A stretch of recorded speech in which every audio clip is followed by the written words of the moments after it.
Position ఎట్లా ఉంటుంది, GHMC act ఏంటి, మున్సిపాలిటీ యాక్ట్ ఏంటి, దాని గురించి మన మున్సిపల్ కౌన్సిల్ కమిషనర్ గారు ఎక్స్ప్లెయిన్ చేసిన తర్వాత దాని తర్వాత మీకు సమాధానం నచ్చకుంటే మీరు మీ స్వేచ్ఛగా మీ నిర్ణయాలు మీరు తీసుకోవచ్చు. కమిషనర్ గారు సీటింగ్ గురించి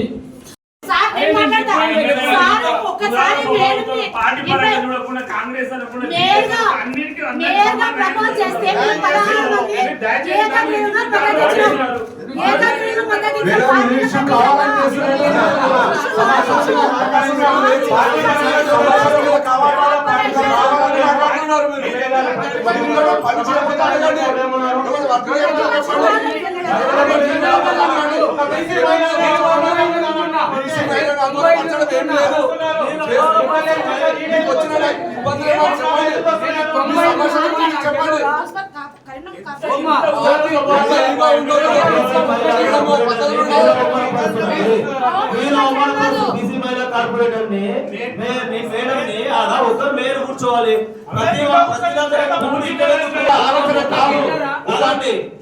అది కాదు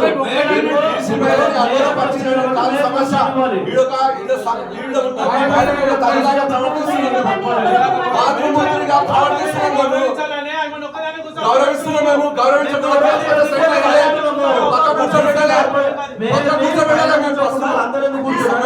మాట్లాడండి ఆ సమస్య సాల్వ్ చేస్తాం. అది ఆనవాయితీ కాదు. మేడం మీకు ఉంటే మీ పార్టీ తరఫు నుంచి ఉండండి, లాంటి సార్ మీ ఇంటి దగ్గర తీసుకొని పోయి మంచిగా సన్మానం చేయండి. యాజ్ ఎ కౌన్సిల్ మెంబర్ గా మేము అందరూ అడుగుతున్నాం.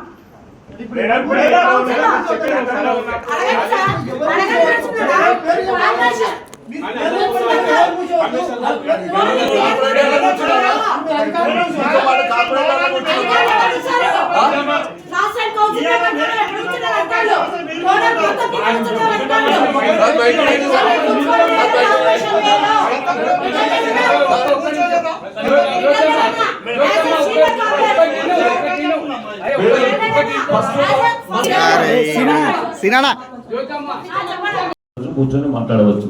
మిగతా సభ్యులందరూ కూడా కింద కూర్చోవచ్చు.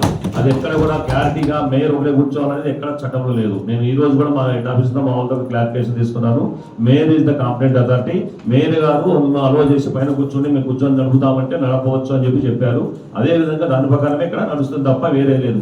మీరు మన జిహెచ్ఎంసీకి మున్సిపాలిటీకి ఎటువంటి సంబంధం లేదు. మన యాక్ట్ సపరేట్. మన యాక్ట్ ఏమో 2019, అదేమో జిహెచ్ఎంసీ యాక్ట్ 1965. జిహెచ్ఎంసీకి వేరే ఉన్నాయి రూల్స్ చట్టం అంతా కూడా. మనకు మాత్రం మన యాక్ట్ మాత్రమే ఉంది. కాబట్టి దయచేసి ఇది గమనించగలరు.